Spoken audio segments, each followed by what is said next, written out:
Hare Krishna, everyone. Welcome to our wisdom, the lecture from senior devotee experiencing Srila Prabhupada, founder Acharya of ISKCON. Today we have very special guest, Her Grace Urmila Devi Dasi, the direct disciple of His Divine Grace S.C. Bhaktivedanta Swami Srila Prabhupada. So it is our great fortune and we are honored she's here. So please accept my humble obeisance and all glories to Srila Prabhupada. And she's doing a lot of stuff in International Society for Krishna and outside also for devotee and also non-devotee big project going on. And today, Srila Prabhupada is very extraordinary personality.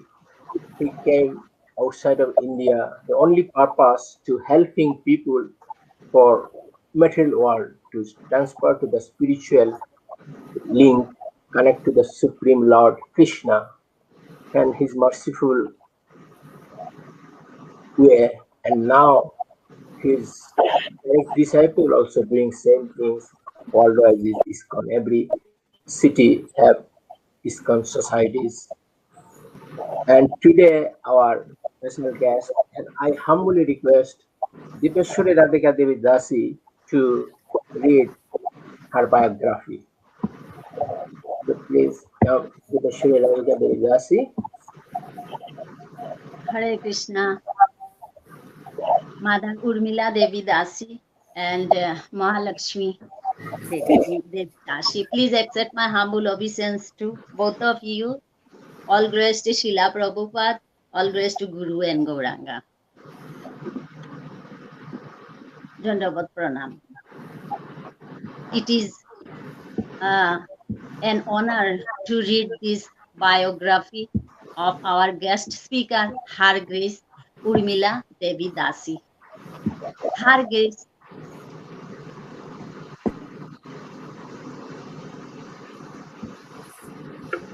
an American educator. She joined the International Society for Krishna Consciousness in 1973 in Chicago and became a disciple of S.C. Bhaktivedanta Swami Srila Prabhupada, the founder of ISKCON. In 1996, she entered the renounced ashram of Banaprastha. Her primary work in ISKCON has been in the area of education in 1982 in Detroit. She and her husband started ISKCON's first day school, where she served as principal for 8 years. She and her husband also founded a kindergarten to grade 12 school in North Carolina in 1990, where she was the principal for 10 years. She taught children in nursery school, elementary, and high school for a total of 27 years. Her Grace Urmila Devi Dasi has compiled a guidebook for education in ISKCON and has been engaged in writing and coordinating the development of a Krishna conscious academic curriculum for primary and secondary students. Her Grace Urmila Devi Dasi has a Master's of School Administration and a Doctor of Education in Educational Leadership from the University of North Carolina at Chapel Hill. She teaches some courses such as ISKCON History, Sociology of Religion, and Educational Research at Bhaktivedanta College in Radhadesh, Belgium. She is also the chair of the Shastrik Advisory Council to the Governing Body Commission of ISKCON. Hare Krishna. Thank you so much. Thank you, Dipeshwari Radhika Devi Dasi, for experiencing this biography, this wonderful biography, and also today our few guests also here present, so it is nice. And Urmila Devi Prabhu also direct disciple of Srila Prabhupada, and Srila Prabhupada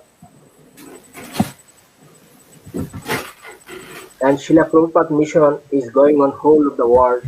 For even Srila Prabhupada is directly not present in this world, but his disciple and senior devotee carry on his message to whole world, and people are taking advantage to reading his book, and his all disciples the nectar, and this way they proceed for Krishna consciousness. This wonderful project, whole world can save by chanting the Maha Mantra Hare Krishna, Krishna Krishna, Hare Hare, Hare Ram, Ram Ram, Hare Hare. So I request our special guest to start his piece with experience Srila Prabhupada, and today's topic, the stage of meditation, and finally we have question and answer. So When thank do you you. want me to talk about the project? At the beginning or the end? Yeah, you can start with how you comfortable with project, and touch with Srila Prabhupada, how you get great mercy from Srila Prabhupada also. Getting mercy from Srila Prabhupada, that's Yeah. so.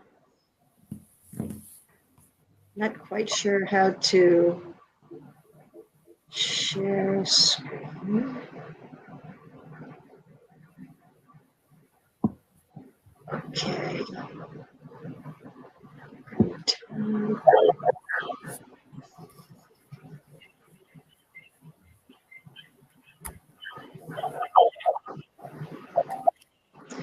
So I was requested to share a little bit about this project that I support. This is, you can see more about it at radharani.com. And this is where we are feeding about 250 widows every day. Plus we are wonderful. empowering them in cleaning the Dham. And we are restoring many of the holy places around Govardhan and Radhakund and Shamakund.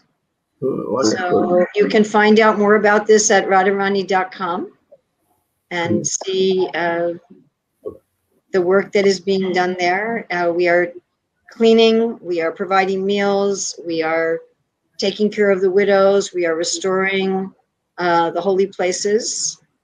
And many of the holy places we have restored in the area. If you want to also, you can access this site. I'll show you another place you can access if you want information.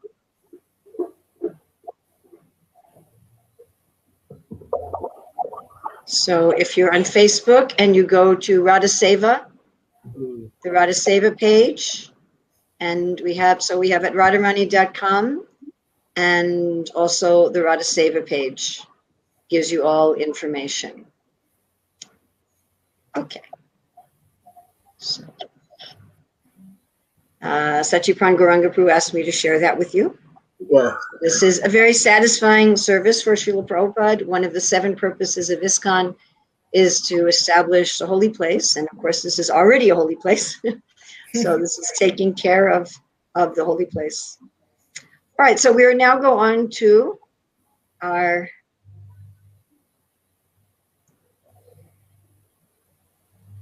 topic.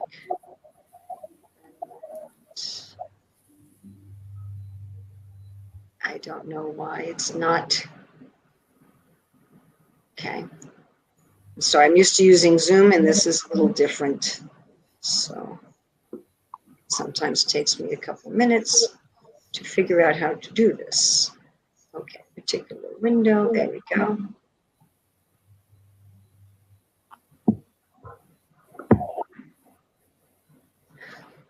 Okay, so these stages of meditation are mostly described by Srila Prabhupada in his purport to the Nectar of Instruction, which is, of course, from the Upadesha Amrita, text 8, where Srila Prabhupada is making a direct quote from the commentary of Srila Bhaktisiddhanta Saraswati Thakur.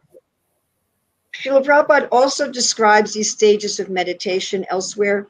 He describes them, just part of them, in the 7th canto, where Prahlad Maharaj talks about Shravanam Kirtanam Vishnu, Smaranam to Hiranyakashipu. And when Srila Prabhupada is discussing Smaranam in that purport, he also discusses the 5 steps of the 3rd stage. The stages of meditation are also discussed by Jiva Goswami. I'm pretty sure it's in the Bhakti Sandarbha. And they're also discussed by Srila Bhaktivinoda Thakur in his commentary to Raghunath Das Goswami Srimana Shiksha, text 11. They're discussed by Bhaktivinoda Thakur in Jaiva Dharma, and they're discussed by Bhaktivinoda Thakur in Harinam Chintamani. So there's a number of different places where these are discussed. Our godbrother Shiva Ram Swami has brought together a number of these descriptions into his book Sudha Bhakti Chintamani. And we might note that these stages are explained a little differently in each place. So it may seem that these stages of meditation are similar to Astanga Yoga, because there are some of the descriptions like Dharana and Dana and Samadhi, which are also used in Astanga Yoga. However, we should very clearly state that in Astanga Yoga, the stages of meditation are mechanical. They involve using the human body and the human mind, yantra, as a machine. So the human body and the human mind are a machine that is very suitable for meditation, unlike the bodies and minds given to the animals and the plants. You know, the dogs and the sparrows and the trees, they don't have a body that's suitable for meditation and liberation. It's possible by the mercy of a devotee, but it is not generally the way that their machine is conducted. So Astanga Yoga is moving the life air and situating the mind in such a way to go into a kind of mechanical samadhi. So the samadhi and the meditation of the bhakti yogi is different. It's not a mechanical process, although certainly some of the same pathways that open in the mechanical process would be opened by the bhakti yogi. But in bhakti, we are not using a mechanical process at all. Even though we are doing sadhana, whether we're doing Vaidhi sadhana or Raganuga sadhana, we're doing sadhana, we're doing a deliberate practice, but it is not mechanical. So the analogy given by Rupa Goswami and that Srila Prabhupada explains in the Bhakti-Rasamrita Sindhu and the Nectar of Devotion is that of a little child learning how to walk. So walking is it sounds like you have to mute some people, whoever is the host. There's some people that we're getting a lot of noise from them and that they need to be muted. I can't do that. I can only see my screen. I can't see anything else. So walking is natural in a human body. As soon as a child is born, like immediately when a child is born, one of the tests they do for what's called the Apgar score is they hold up the newborn baby, and part of to tell if the newborn baby's neurological systems are functioning properly is the newborn baby will naturally, when you hold them straight up, they will try to put one foot in front of another. They will try to walk. So you can teach a dog how to walk on 2 feet or an elephant how to walk on 2 feet, but that is not natural for them. So you could teach a dog by practice how to walk on 2 feet, but it is artificial. Or if you can teach someone how to do, say, ballet steps, but that is artificial. In fact, to learn ballet properly, you have to start when you're very young, because you have to start before the bones go into their fully natural position. Because ballet involves putting the body into some unnatural positions that it will not take in the normal human development. So Srila Prabhupada makes the point, Rupa Goswami makes the point, and Prabhupada reiterates it, that bhakti is not practicing something artificial like that. That what bhakti is doing is it's taking something that is natural to the soul, and the sadhana process is to reawaken what is natural. So just like the little child, you know, they stand up holding onto something, or they're pushing something and walking, pushing something, and they are focusing on this practice. So you can say it's deliberate, or Krishna's using the word abhyas yoga in the 12th chapter. If you're repeating something deliberately, you have to make an effort, just like the little child has to make an effort to learn to walk. At the same time, the effort is to awaken that which is natural. And in many ways, we can say that the deliberate practice being done in sadhana bhakti is primarily to attract the mercy of the Lord, to show the Lord that we are sincere in wanting his love, and to ask him to be merciful and to help us awaken. So this is a very important point to consider as we go through these stages. So the first stage of meditation in Bhakti Yoga is hearing, Shravanadhasa. So we may say, well, I thought Shravana was one stage and Smadana is another kind, you know, of the angas of Bhakti. We talk about hearing, chanting, remembering. So we could say that this hearing, that's one anga, and smaranam, remembering or meditation, is another anga. But here we're looking at the anga of smarana. We're looking at the anga of remembering and meditation. And within that anga, a particular type of shravana dhasa is the first step.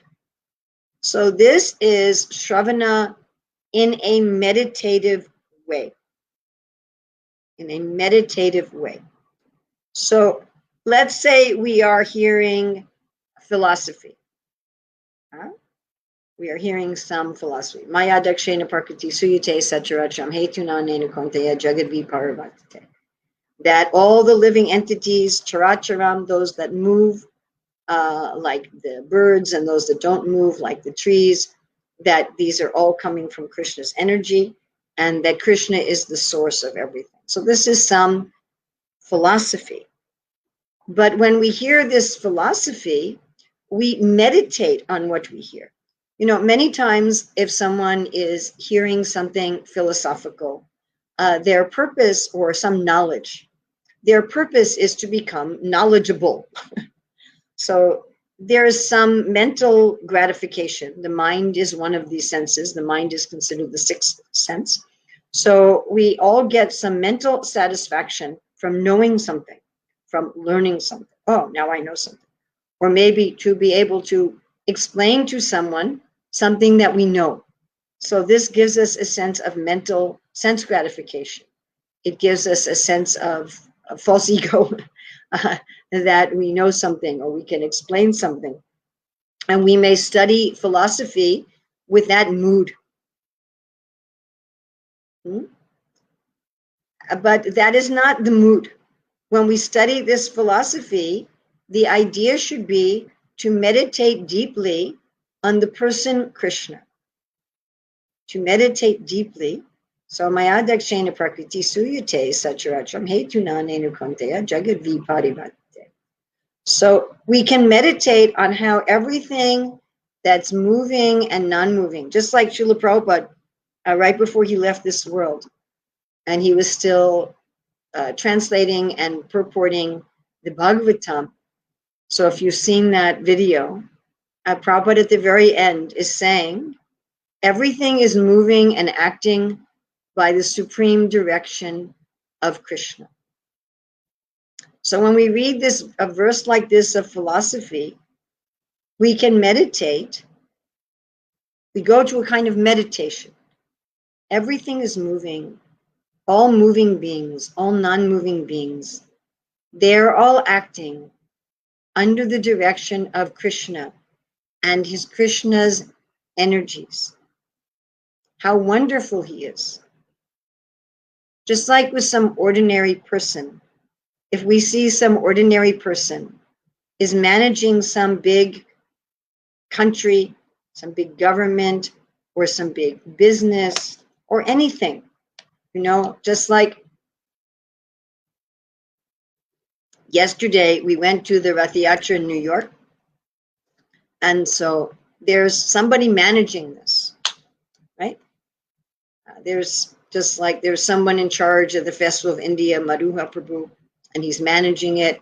And then there's some devotee in the New York temple who is also managing this particular event, you know, securing the venue and working with the police and all of the vendors. And, you know, somebody is managing, and we're in awe.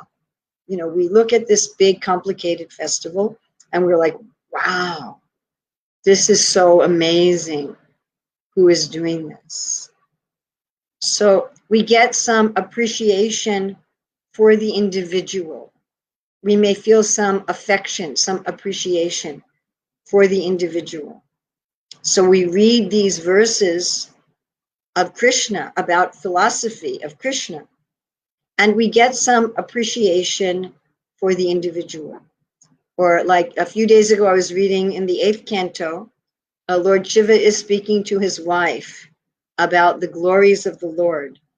And he's saying, he for whom time has no entrance. So I was meditating on this. We were at the Rath Yatra, as I said yesterday. So I'm seeing some of my god brothers and god sisters. So we are all now our bodies are old. You know, some of my god brothers, their skin is so wrinkled. You know, their skin looks like a raisin. And one of my god brothers, he's there with his cane. I said, oh, you were using a cane.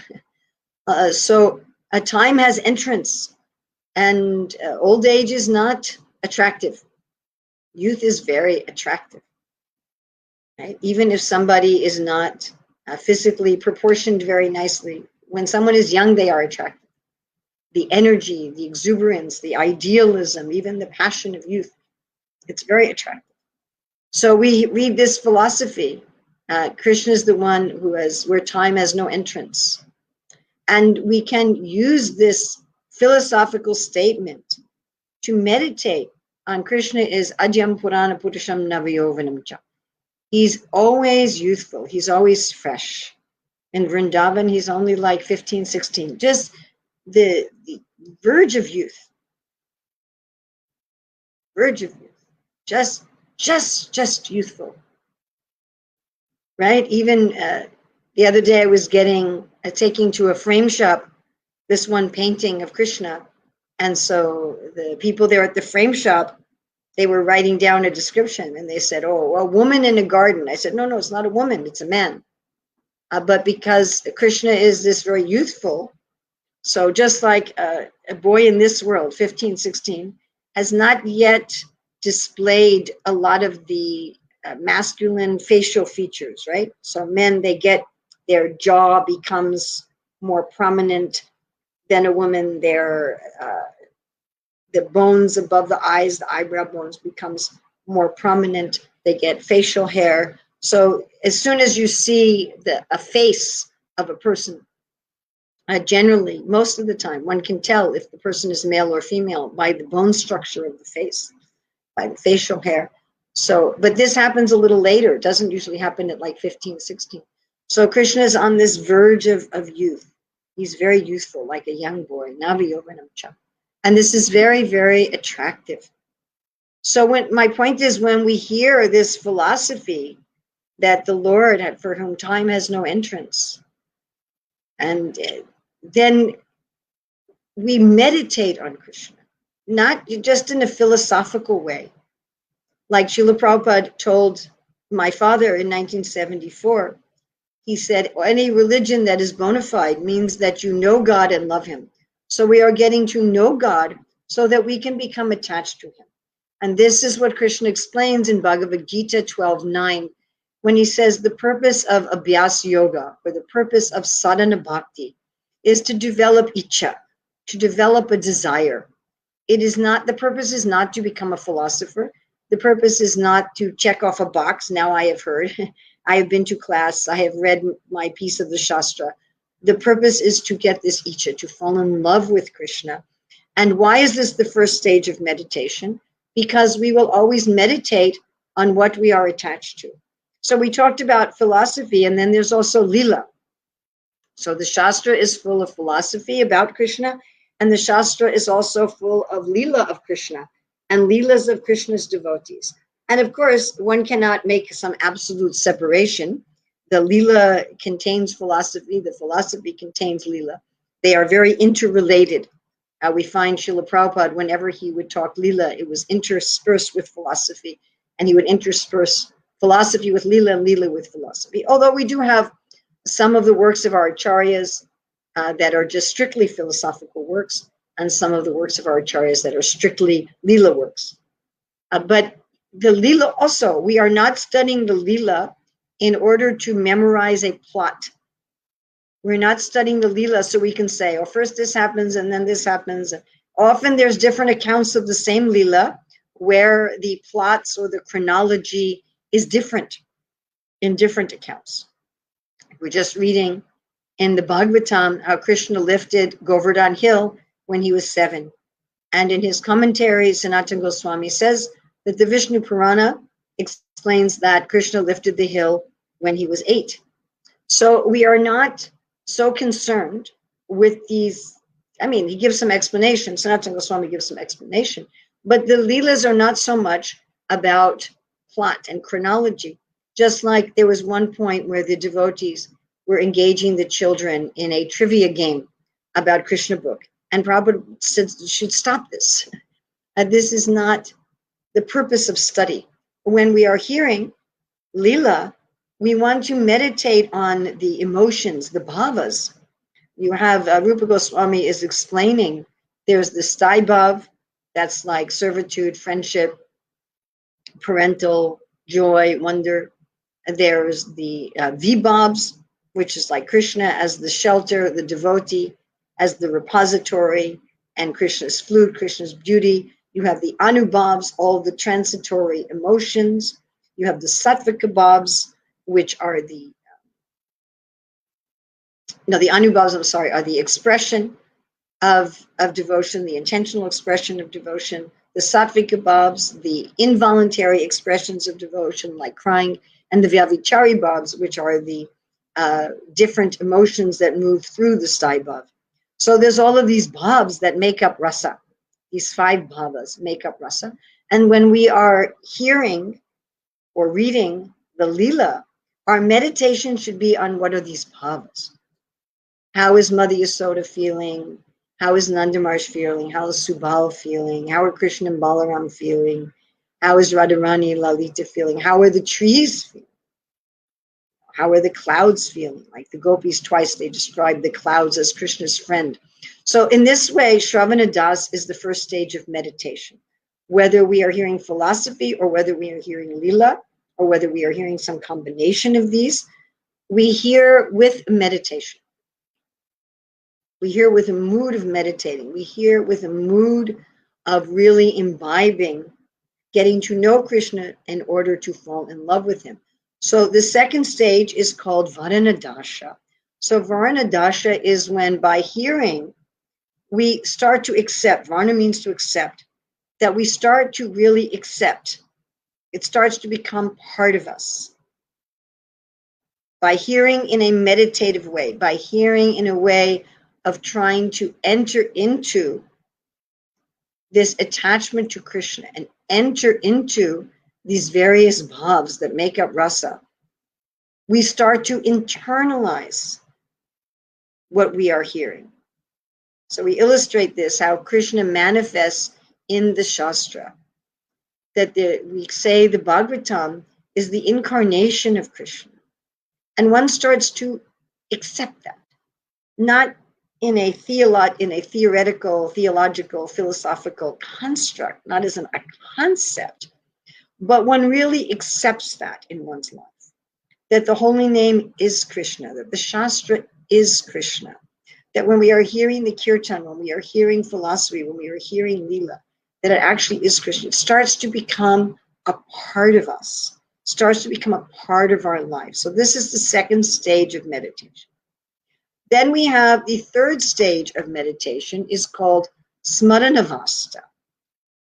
So once we've started really to accept what we've heard, once it starts to become a part of us, then we are able to begin, although those two stages are also stages of smarana. They are also stages of remembrance and meditation in Bhakti Yoga.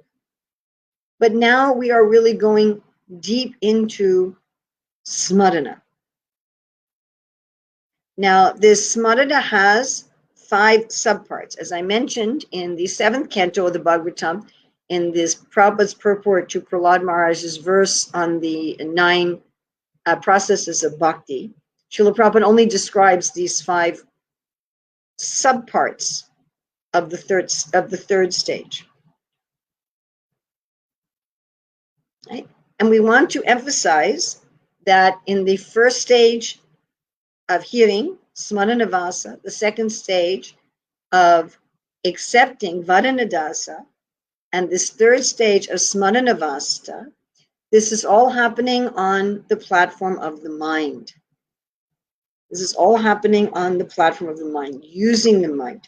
Now, I have very frequently encountered devotees who are very shy or hesitant or even frightened of using their mind in remembering Krishna. Now, this is very interesting because Krishna says, Man mana bhava mad bhakto. Man mana. Mana means mind.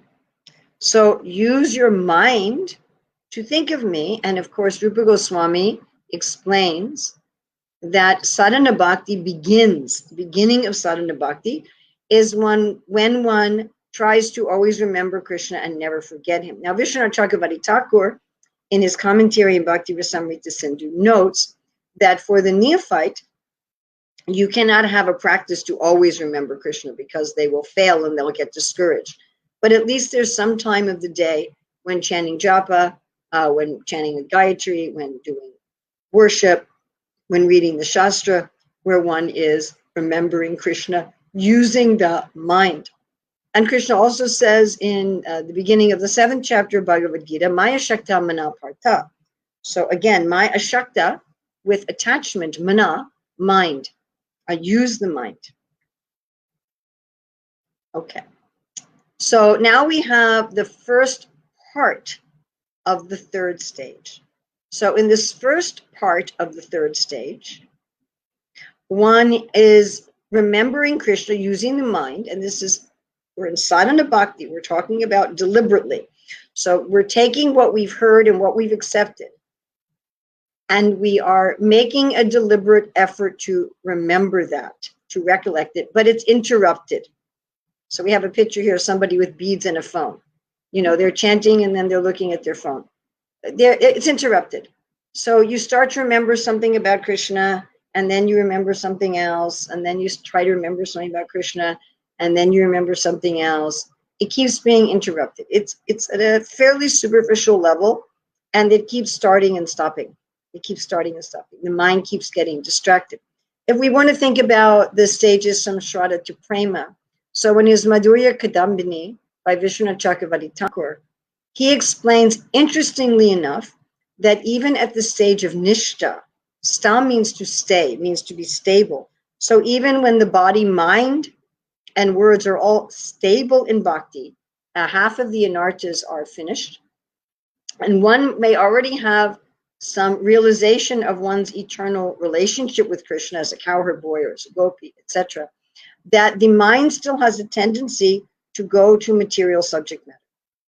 You can think of it like a car or a bicycle where the wheels are a little crooked, and so it has a tendency to swerve to one side, and you have to keep correcting. So in Nishta and even Ruchi, the mind tends to go to another place, and one keeps bringing it back. It's interrupted. As Krishna says in the 6th chapter of Bhagavad Gita, from wherever the mind wanders due to its flickering and unsteady nature, one must constantly withdraw it and fix it on the self. So this is this interrupted. Then in third stage, part 2, this is called absorption or uninterrupted, but it's fairly superficial. This is not a deep absorption. So at this stage, one starts thinking about Krishna, and it leads to another thought about Krishna, and it leads to another thought about Krishna. So our mind is actually very expert at this kind of thing.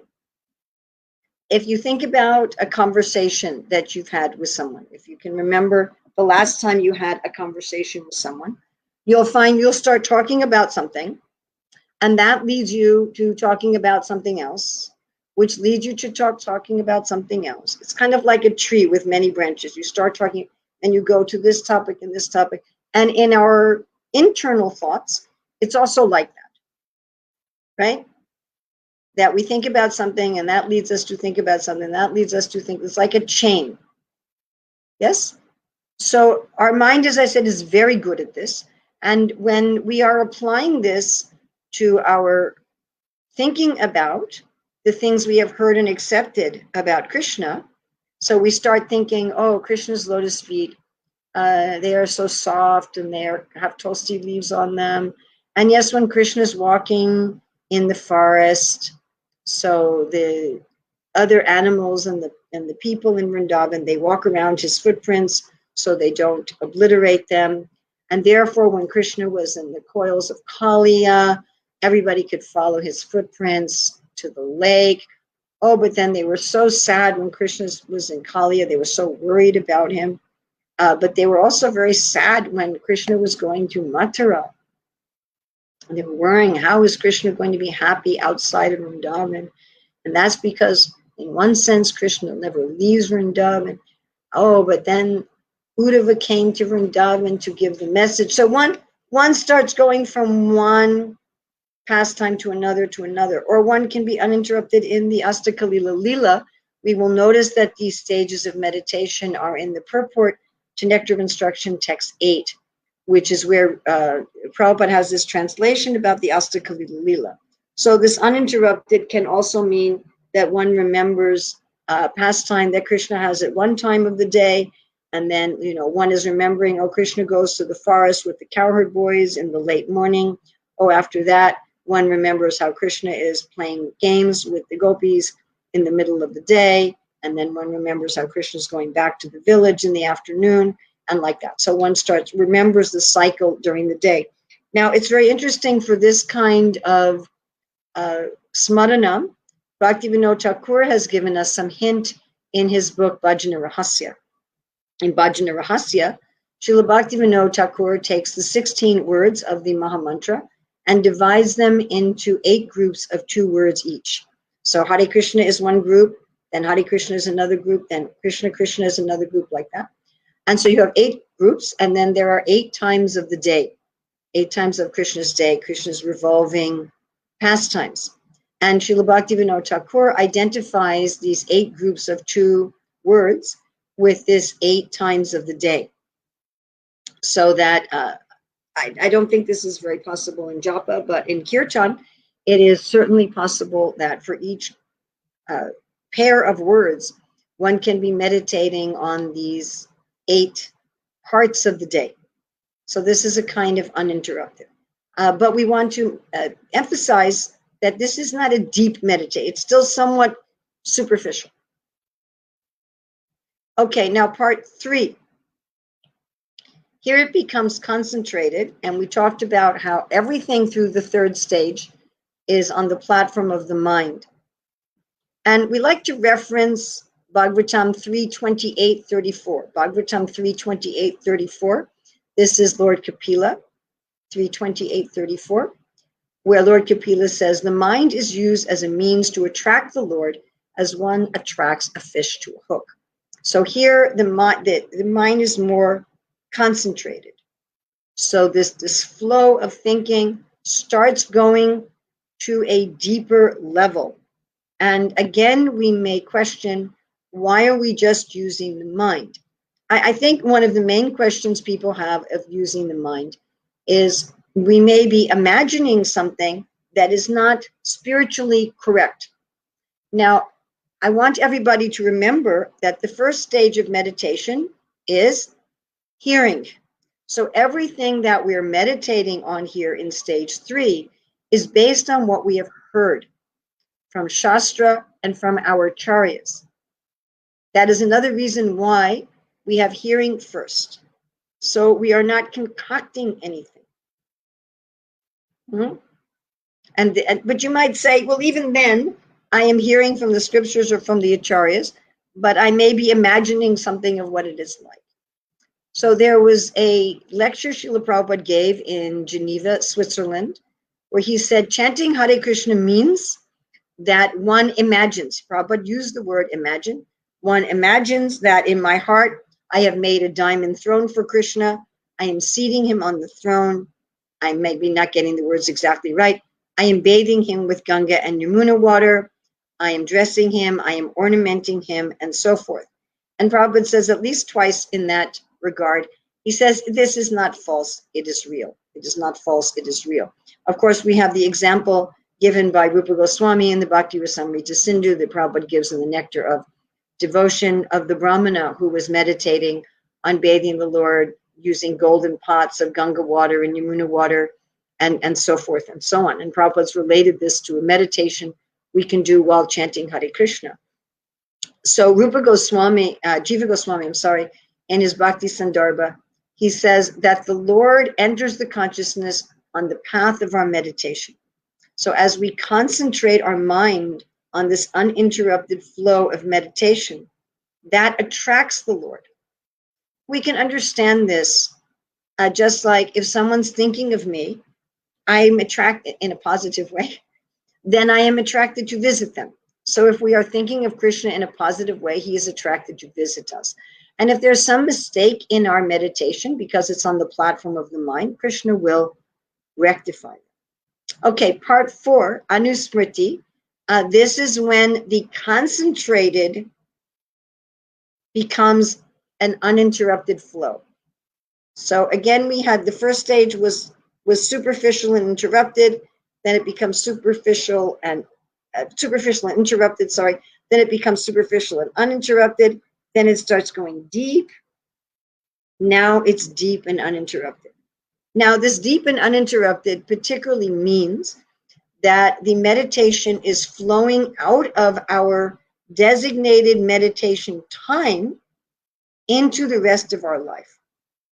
So generally, as we were saying earlier, that Vishwanath Chakravarti Thakur, in his commentary in Bhakti Rasamrita Sindhu on Rupa Goswami saying that one should always remember Krishna and never forget him, he said that for the neophyte, this means that during certain times of the day or certain times of the month and the year, during certain designated activities, we are just thinking about Krishna. So we sit down to chant japa, we sit down to chant Gayatri, we are worshiping the deity, we are reading the Shastra. During that time, we are always remembering Krishna. And then as we go to do things, and it may be even cooking in the kitchen for Krishna or going out and selling books or working at our job or taking care of our family, we may keep forgetting Krishna. So, but at this point in the third stage, part 4, the meditation that is happening during our sadhana time is flowing into our life.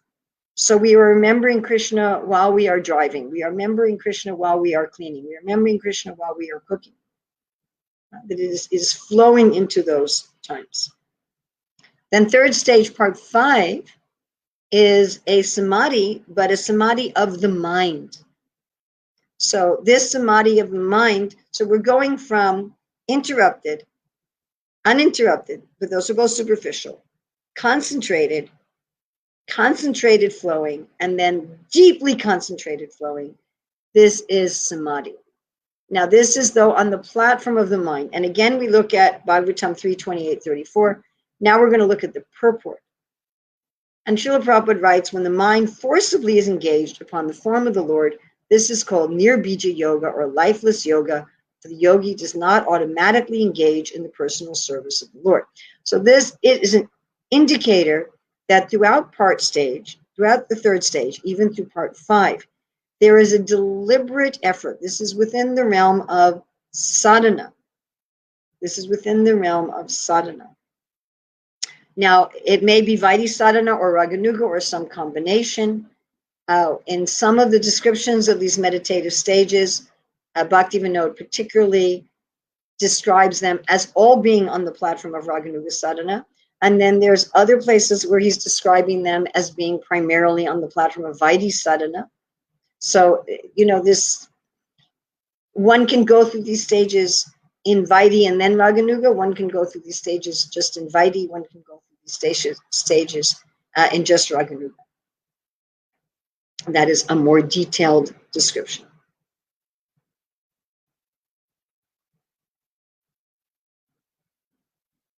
Okay, now we come to the fourth stage of meditation. This is also called samadhi.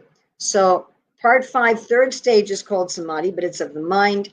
And the fourth stage of meditation is also called samadhi or apanadasha.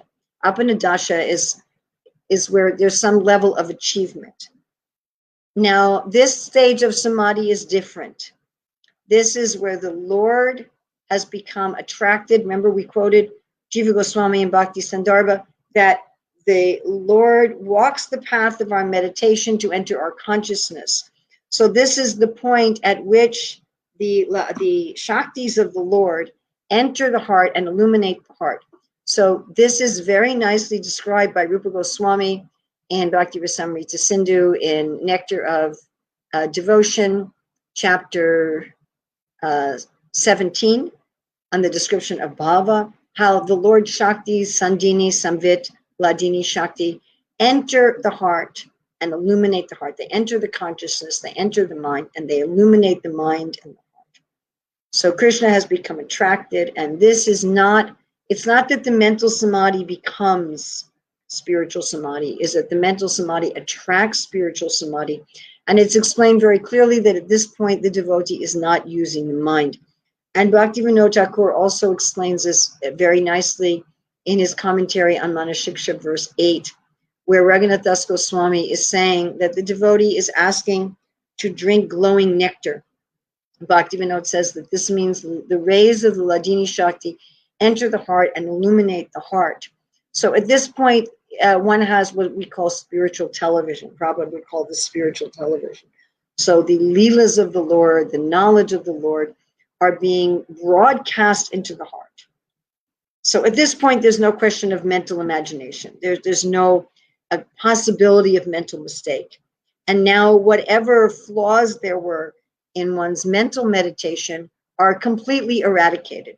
Now we should mention that these stages of meditation, they're not necessarily discrete stages, just discrete bounded stages. So even in early aspects of meditation, there's going to be some revelation by the Lord, where some mental misconception we have is cleared up by the Lord. So that's also important to note. Now, again, going to Bhagavatam 3:28-34. So the difference between the third stage of meditation, part 5, and the fourth stage of meditation, the difference between mental samadhi and spiritual samadhi, Srila Prabhupada writes, in the beginning, the mind is employed in attracting the form of the Supreme Personality of Godhead, but in the higher stages, there is no question of using the mind. When one is constantly thinking of the Lord, that is called living yoga. So the same point is made in Nectar Devotion, chapter 17, that at this stage of bhava, or at this stage of meditation, the mind is no longer important. That one is getting this direct revelation from the Lord. And such a thing does not happen in Astanga Yoga. And in fact, all of this meditation in bhakti is on the platform of bhava. It's on the platform of emotion. It's on the platform of desire. It's not something mechanical. Now, the fifth stage, sampati dasa. Sampati is achieving. So here the Lord comes out of the heart meditation and appears face to face to the devotee. So in this fourth stage, one is in the material world, but one's consciousness is in the spiritual television, in the spiritual world. Whereas in this fifth stage, one is in the spiritual world, and one may still be maintaining one's body within the material world. So this, moving from this fourth to fifth stage of meditation, is nicely explained in the story of Dhruva Maharaj, where Dhruva was meditating and he was in this full samadhi of seeing the Lord in his heart. And then it said that the Lord who was in his heart just suddenly disappeared. Dhruva's meditation broke. He opened his eyes and he saw before him the same form of the Lord on which he had been meditating within the heart. And this is very nicely described by Vishnu Chakravarti Thakur, also in Madhurya Kadambini, where that the meditation goes from something that is inside and one is seeing Krishna face to face. Just like Srila Prabhupada was one time speaking to a reporter, and the reporter was saying, you know, are you getting instruction from Krishna? And Prabhupada said, yes. The reporter said, how is that? And then Rameshwar said, well, you know, Krishna is instructing him from within his heart and from the Shastra. And Prabhupada interrupted and said, no. He says, I am directly seeing Krishna face to face. So at this point, one is fully absorbed in the Lord's pastimes in the spiritual world. One has entered into the Lord's pastimes mentally in the third stage of meditation. In the fourth stage, one is entering into them factually within the heart. In the fifth stage, one is living in those pastimes. Okay, so I'm going to use now an allegory that I personally developed to try to understand these stages. We'll review everything. So we're going to compare the first stage of meditation, hearing, to like you take some milk and you pour it into a pot.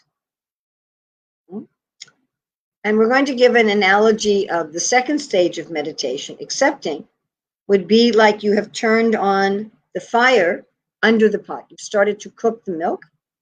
This third stage of meditation, where one starts really meditating, is the milk has started to cook.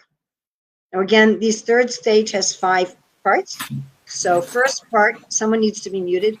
Third stage, part 1, is someone needs to be muted. Whoever's the host, please mute that person. So third stage, part 1, this is interrupted. So you stir your milk, and then you wash the beans, you stir your milk, and then you cut the vegetables, you stir your milk, and then you answer your phone. So interrupt. Then third stage, part 2, is you're stirring the milk all the time. It's uninterrupted. Superficial, but it's uninterrupted. You're simply stirring the milk. We should actually say, just like we could give a comparison to listening to a class. So some of you listening to this class online, it's probably a very interrupted listening. So you're listening to what I'm saying, and you're also cleaning your floor at the same time. And while you're listening to what I'm saying, you're cooking, and your awareness is going back and forth from listening to the class and doing something else. Then some of you are just listening to the class. You don't have your attention anyplace else, but it's kind of superficial. If we asked you at the end of the class what was said, you'd have to really struggle to remember. All right, so meditation, stage 3, part 3, is it becomes concentrated. So now they're really focusing on their meditation. And then we have expanded. So this is concentrated and uninterrupted. So if you can think, if someone's listening to this class and they're really focusing and they're not interrupting with something else. So when our meditation on Krishna is like that, and again, this is the stage 3, part 4, is when the meditation expands out of our japa, out of our puja, out of our reading into our life. And then we have stage 3, part 5, mental samadhi. So here we have this full concentration of the milk. And then meditation stage 4. Here you see we've added sugar to the milk. So this is when the rays of the Shakti of the Lord, the Sambit, Sandini, and Ladini, they enter into the consciousness, and one gets actual spiritual television. And then 5th stage, we have our burfi. So this is like when Krishna appears and one is seeing him face to face. Okay. So we've concluded our explanation, and we have about 8 minutes. I don't know how you're arranging the questions, because this is being broadcast on, I think, Facebook and YouTube, yes? Yes. Both? So I don't know how you're arranging. Yeah, we've been getting some questions from Facebook. Okay, so we have about 7-8 minutes if anybody has any questions. Yeah. So one question is come from there. Then what is the most things attract you in the beginning of Hare Krishna movement when you join the Hare Krishna movement? That question has nothing to do with the class. I know what they ask. So actually, Prabhupada didn't so much like people asking questions that didn't have to do with the class. because he said, then we can talk unlimitedly about Yes. so many things, right? Yeah. Then he says there is no end. So I am going to direct you instead. Okay. I'll share another screen with you in a moment.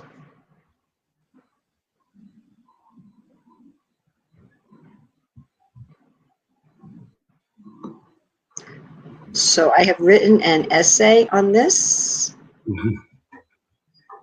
And let me share my screen.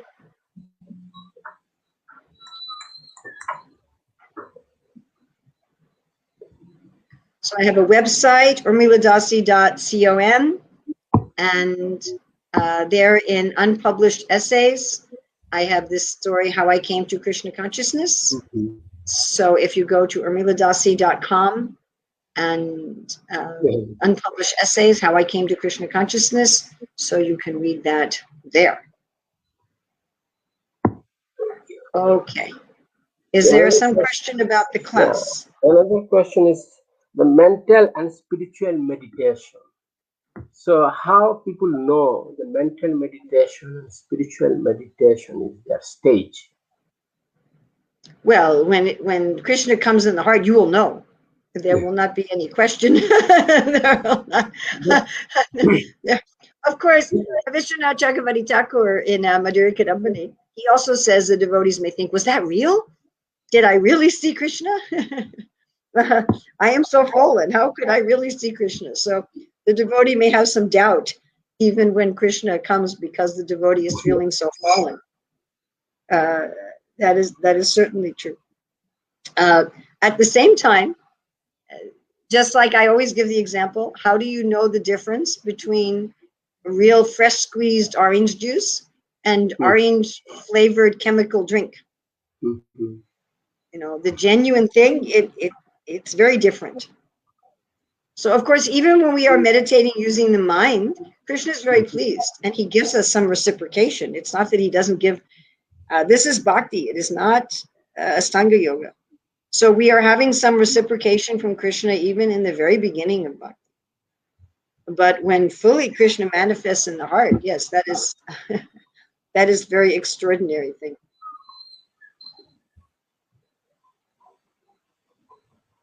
That is a very nice question. Thank you. Whoever asked that question. Do we have any other questions coming in? Another ashram is there are four ashrams. So it is need to meditation is any ashram. There is what? There are four ashram like Four grihastha. ashrams, yes. So it is essential for meditation. Any special ashram or any stage of ashram they can do or everything. Actually, it is said by Rupa Goswami and Srila Prabhupada that this always thinking of Krishna and never forgetting him is meant for everybody in every varna and every ashram. But grihasthashram they have a lot of responsibility, family, their society. So how they maintain that spiritual? Well, you know, the brahmacharis have many responsibilities also. The brahmacharis have to study. Prabhupada says they have to study both the higher values of life and specific training for a livelihood. He says that in the second canto. The vanaprasthas, they have to do many austerities. The sannyasis, they are doing a lot of teaching. I mean, actually, in our ISKCON movement, some of our sannyasis are much busier than many of our grihastas. That is a fact. You know, someone may think like that, or when I retire from grihasta life, then I'll just be able to sit and meditate. So my suggestion is you talk to any of our renunciates in the society and ask if any of them just have time to sit and meditate all day. And you will discover that is not the case. But everybody, whether you are, we are missionaries after all. We are not Bhajananandis. But we have our sadhana time. Grihastas, brahmacharis, sannyasis, whatever you are, avadutas, or you don't know what you are. Somebody's been divorced 5 times and they don't know if they're a brahmachari or grihasta or what they are. Whatever you are, you are. But everybody is chanting 16 rounds. That is our meditation time. That is our smarana time. those of us who have Gayatri initiation, we are chanting Gayatri mantra 3 times a day. Prabhupada specifically says this Gayatri mantra time is our meditation time. Specifically says. When we are worshiping the deity, if we have our deities at home, most grahastas, they have some altar at home. Even you just have pictures. This is a meditation time. When you visit the temple, that is also meditation time. You are in the kirtan, as we were talking earlier. Bhaktivinoda Thakur, he equates the Hare Krishna mantra with this meditation. Specifically with the Astakalila Lila meditation, and this purport is coming from that.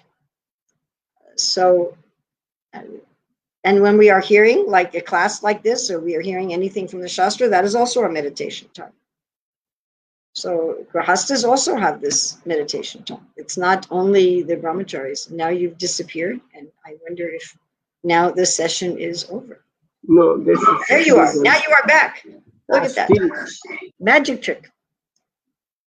So everybody, what we call in ISKCON our sadhana. I have to do my sadhana. All right, well, we say like that. I have to do my sadhana. That is our meditation time. Now you become mute. Your mouth is moving and no sound is coming. Yeah, very few questions is there, but I'm not coming for this question because outside of this topic. Okay, so thank you. Thank you. And we've gone for 1 hour now. Yeah, so okay, just if there's, Mahalakshmi asked me privately. So if there's any other question on the topic you are getting? Mahalakshmi, she can ask me separately. Well, she can ask questions, so this way I can. No, that's all right. Let her ask me separately. So is there anyone else who's asking something? Just check it out. She's asking me questions all the time, so don't worry. Okay, that's good. Asking question is good. She is very good. She's taking Bhagavad. She's Tadvidi Pranipratina Prashnena Sevya. She's taking very seriously. It's very okay. Nice. So another question: in the beginner, how they meditate? What is the process to meditate in the beginning stage of Bhakti? The beginning stage, the process of meditation is hearing. Hearing. First stage is hearing. So when we hear, as I was saying in the beginning, maybe that person came late.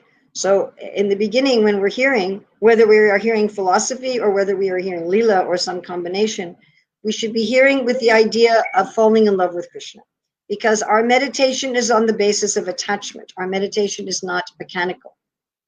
Just like in this world, materially, we are meditating on people and situations to which we are attached. Everybody. You know, who are we meditating on? We're meditating on some situation or some person that we have some attachment, or sometimes aversion. Sometimes we're meditating on the people we hate, right? Or we're meditating on what we're afraid of. Just like with this pandemic, some people, they're meditating on that they hate vaccines, right? I have some friend, every day she's sending me something.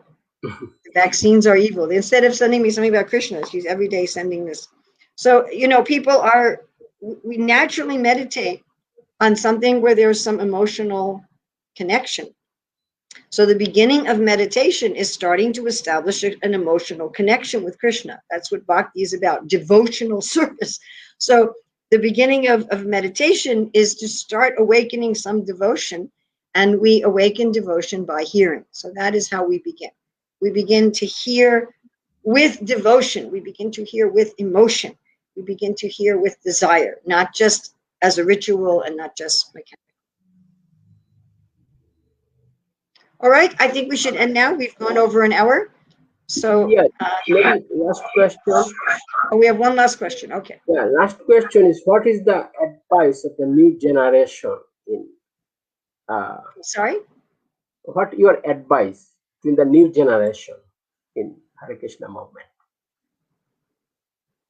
My advice to the new generation of the Hare Krishna movement is, remember that we are not a ritualistic religion, and we are not just a culture, but we are a transcendent process for reawakening our dormant love for Krishna. That's the point. That is the point, to always hold on that and to give that love to others, to awaken that dormant love for Krishna and others. Everything else is subservient to that. Thank you so much for your wonderful philosophical talk. It is very useful for everybody, and meditation Thank is you very for important. inviting me and asking for this topic.